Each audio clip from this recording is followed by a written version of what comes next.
All right, if you're a parent, you've probably shelled out some big bucks over the years for piano lessons, soccer, you name it. But what do you say when your kids come home and say they want to quit? Here to weigh in on that hot topic and some other family issues is Carol Sullivan, a former newscaster and mom of 3, Rachel Campos-Duffy, mother of 7, new baby girl, and spokesperson for the Libre Initiative. And Renee Seiler has 2 children and is the founder of GoodEnoughMother.com. Good morning, ladies. Hi, Natalie. All right, I know you've all been there because it happens all the time when the kids come home and say, I want to quit. I hate baseball. I don't want to go to soccer anymore. And there was an article in Parents Magazine talks about the signs to look for when kids want to drop out, but also when you should maybe perhaps let them pull the plug. All right, how do you ladies feel about this? I think if there's money on the table, if you spent money, then you're going to stick it out. You're not getting out of the piano No, but I mean, lessons. honestly, like in our house, we were like, you need to make a decision. And if we're going to spend money on this, you need to be sure this is what you want to do. But of course, if they're miserable, and they're really, really horribly miserable, then you can talk about it. You can avoid the trap, too, if you just look for something that doesn't have a long commitment. If it's a new activity like swim team, we tried it out for 2 weeks just to try it out. It saved us a whole summer of swim meets because they were like, no, we're out. And we set parameters to it. So we said, we had a kid that came home first day, said, I don't want to do this anymore. And we said, you have to stick it out for 2 weeks because we don't want to create a habit of quitting just because something's hard.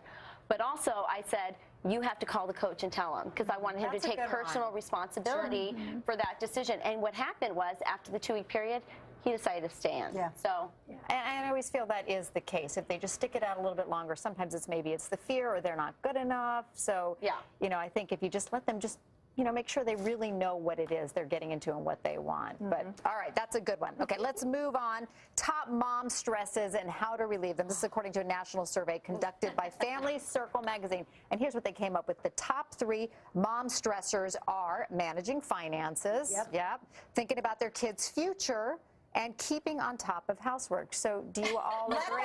Rachel, you have 7 kids. I'll tell you, Just let that go. Rachel has a newborn, too. I have 7 kids and newborn. I think my husband would like it if my main stressor was finances, but it's not.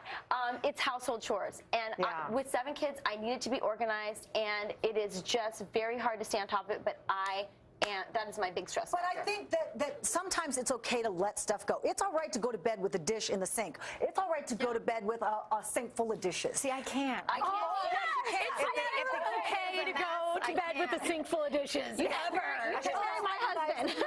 Because guess what? They'll be there tomorrow and the day after and the day after. It's really not that big a deal. Okay, we'll do the party at my house. So they say that de-stressors are actually some top de-stressors we think are going to work for us: exercise, school vacations, sex. These are things that actually stress us out more because you have to exercise. Natalie, sleep is the new sex. Sleep, it's a 4-letter word. And I thought sex was exercise. So aren't you like killing 2 birds with 1 stone here? I'll tell you what is a top stressor in my house, and that's making home-cooked meals and dinner time. And it turns out Washington Post analyzed just how important it is a home-cooked meal is for a family. Yeah, sure, you gather your brood around, and it's a great way to kind of catch up on everybody's day, but at the same time, how much stress does it add to your life, Carol? It is totally stressful, but at the same time, I can't wrap my head around how women or men or anyone in life doesn't cook. I don't cook. We have to eat. I'm married to a person who cooks. But here's the problem. You have to be a chef. I'm saying assemble food. Like you can cut cheese, salami, bread, and fruit. The whole issue about this was about a home-cooked meal. Women were internalizing this as the hallmark for being a good mother was a home-cooked meal. And I'm here to just say that's not true. You can raise a good, decent human being without ever making a pot roast. If it's going to make you a crabby mom, then by all means pop the frozen pizza in the oven. But try, I think, to take personal responsibility again for feeding your family. Well, you can feed them turkey sandwiches. We're still going to de-stress and stress here. But Carol, Rachel, Renee, sorry, ladies, we got to go. Coming up next, we've got 4 very cool kids whose hit song has more than 7 million views on YouTube, one of the most Shazam songs as well. We've got a live performance from Echo Smith right after this.